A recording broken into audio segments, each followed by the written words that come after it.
A hearing today will examine a special exemption provided to the NFL from the 65-year-old Sports Broadcasting Act.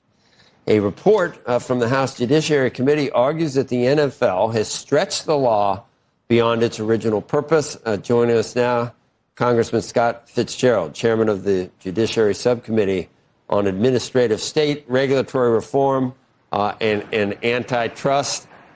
It's nice to have something like this, and you can't blame, I guess, people for maximizing the positive effects of something that happened 65 years ago, Congressman. But I hear you. We had a basketball game here the other night. I think to sit on the floor it was $100,000. To sit in the rafters it was $10,000. But the president said, "Hey, anybody can watch on TV." That's not really the case anymore with the NFL, is it? No, I mean, that's why we find ourselves in a position of having a hearing in antitrust. There was a jury in the Ninth Circuit that actually grabbed a lot of people's attention, and it was in relationship to the Sunday ticket package that the NFL has.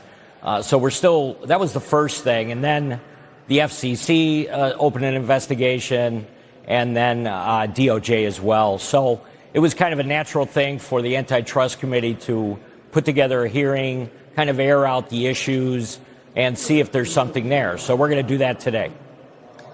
The original, and we hear about spirit of the law, letter of the law. What was the original intent of the 1961 law?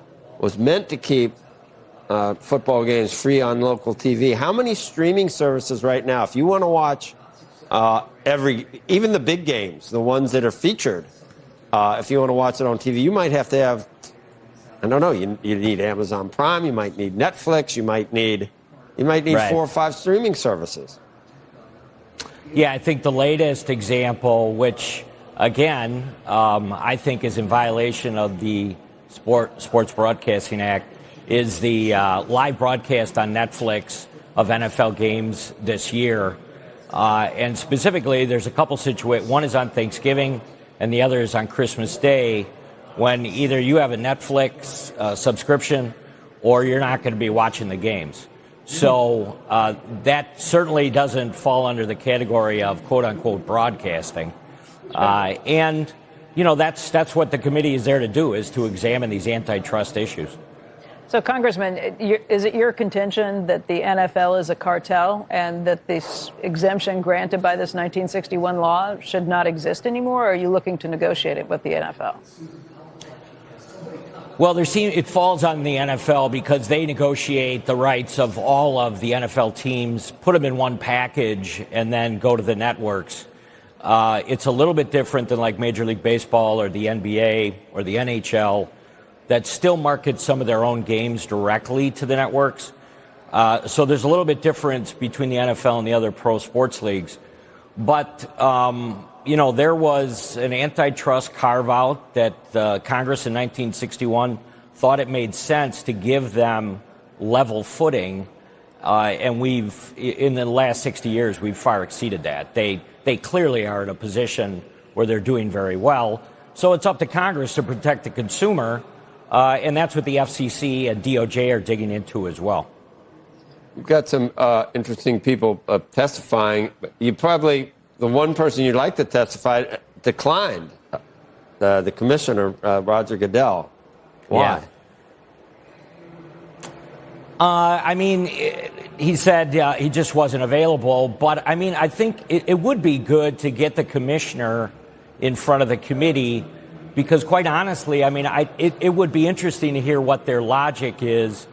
And then, did their attorneys actually think that live broadcast on Netflix was not a violation? I'm not sure that they're even worried about the law at all. And when you talk about maybe revisions or changing the statute, they're not interested. So they're kind of hiding behind the idea that everything's fine here, nothing to see, and let's just keep doing what we're doing. But that's not in our interest. So what kind of support do you have for these concerns in Congress? Look, the NFL is pretty powerful. It's pretty popular. What do you hear when you bring things like this up in that body? Yeah, I mean, everybody loves football, so you're going to have a number of elected officials that are not going to necessarily want to mess with their local NFL team.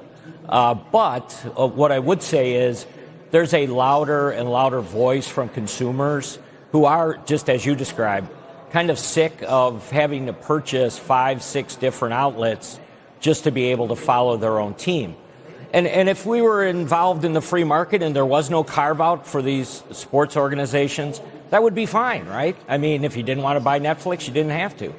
But the fact of the matter is there's a legal carve-out for them that Pete Rozelle put in back in '61, and that needs to be re-examined, and that's what the committee is doing today. They do have a beautiful, shiny, little precious thing at the NFL, and you can't blame them.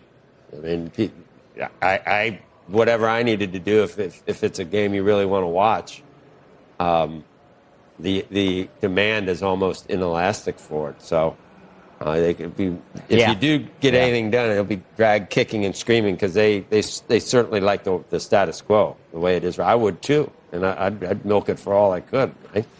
You probably would too. Yeah, I mean, I sometimes I question kind of what the thought process was and how they thought they could kind of work around the Sports Broadcasting Act. I mean, I know they've got some very smart attorneys that work in that office in New York, and it just doesn't make much sense, to be honest with you. Okay. Congressman, thank you. You got some football teams in Wisconsin, I guess, that you care about too, don't you? We do. We love the Green Bay Packers. God almighty. There's, those fans. All right. Thank you. Good to have you on. Coming up. Thank you.